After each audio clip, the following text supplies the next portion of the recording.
ಚಿತ್ರಮಾತಾ YouTube channel ವೀಕ್ಷಕರಿಗೆ ನನ್ನ ಪೂರ್ವಕ ನಮಸ್ಕಾರಗಳು.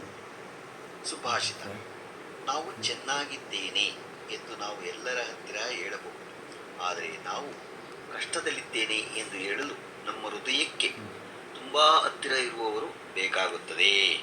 ಇವತ್ತು ದಿನಪಂಚಾಂಗಕ್ಕಿಂತ ಮುಂಚೆ ನಾವು ಹಸ್ತ ನಕ್ಷತ್ರದಲ್ಲಿ ಹುಟ್ಟಿದ ಗಂಡು ಮಕ್ಕಳಾಗಲಿ ಹೆಣ್ಣು ಮಕ್ಕಳಾಗಲಿ ಯಾವ ನಕ್ಷತ್ರದವರ ಮದುವೆ ಆಗ್ಬೋದು ಅನ್ನೋದನ್ನು ತಿಳ್ಕೊಳ್ಳೋಣ. ಹಸ್ತ ನಕ್ಷತ್ರದವರಿಗೆ ವಿವಾಹಕ್ಕೆ ಹೊಂದುವ ನಕ್ಷತ್ರಗಳು ಯಾವ್ಯಾವುದು? ಹಸ್ತ ನಕ್ಷತ್ರದ ಕನ್ಯೆಯರು ಕೆಳಗೆ ಕೊಟ್ಟಿರುವ ನಕ್ಷತ್ರದಲ್ಲಿ ಹುಟ್ಟಿರುವ ವರನನ್ನು ವಿವಾಹ ಆಗಬಹುದು. ಭರಣಿ, ಕೃತಿಕ 2, 3, 4ನೇ ಪಾದ. ರೋಹಿಣಿ, ಮೃಗಶಿರ, ಆರಿದ್ರೆ, ಪುನರ್ವಸು 1, 2, 3ನೇ ಪಾದ. ಪುಷ್ಯ, ಆಶ್ಲೇಷ, ಮಖ, ಪುಬ್ಬೆ, ಉತ್ತರೆ, ಚಿತ್ತ 3, 4ನೇ ಪಾದ. ಸ್ವಾತಿ, ವಿಶಾಖ 1, 2, 3ನೇ ಪಾದ. ಅನುರಾಧ, ಪೂರ್ವಾಷಾಢ, ಉತ್ತರಾಷಾಢ, ಶ್ರವಣ, ಧನಿಷ್ಠ, ಪೂರ್ವಾಭಾದ್ರ 1, 2, 3ನೇ ಪಾದ. ರೇವತಿ. ಹಸ್ತ ನಕ್ಷತ್ರದ ಹುಡುಗರು ಕೆಳಗೆ ಕೊಟ್ಟಿರುವ ನಕ್ಷತ್ರದಲ್ಲಿ ಹುಟ್ಟಿರುವ ಕನ್ಯೆಯನ್ನು ವಿವಾಹ ಆಗಬಹುದು. ಭರಣಿ, ಕೃತಿಕ, ರೋಹಿಣಿ, ಮೃಗಶಿರ, ಆರಿದ್ರೆ, ಪುನರ್ವಸು 1, 2, 3ನೇ ಪಾದ. ಪುಷ್ಯ, ಮಖ, ಪುಬ್ಬೆ, ಚಿತ್ತೆ, ಸ್ವಾತಿ, ವಿಶಾಖ 1, 2, 3ನೇ ಪಾದ.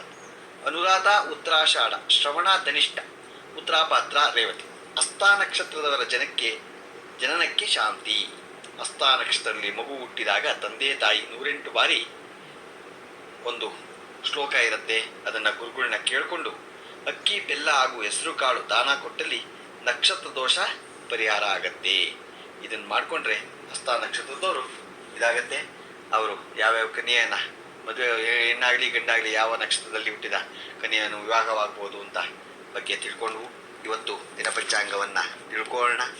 ದಿನಾಂಕ 8/5/2024 ಬುಧವಾರ, ಶ್ರೀ ಕ್ರೋಧಿ ನಾಮ ಸಂವತ್ಸರ, ಉತ್ತರಾಯಣ, ವಸಂತ ಋತು, ಚೈತ್ರ ಮಾಸ, ಕೃಷ್ಣ ಪಕ್ಷ.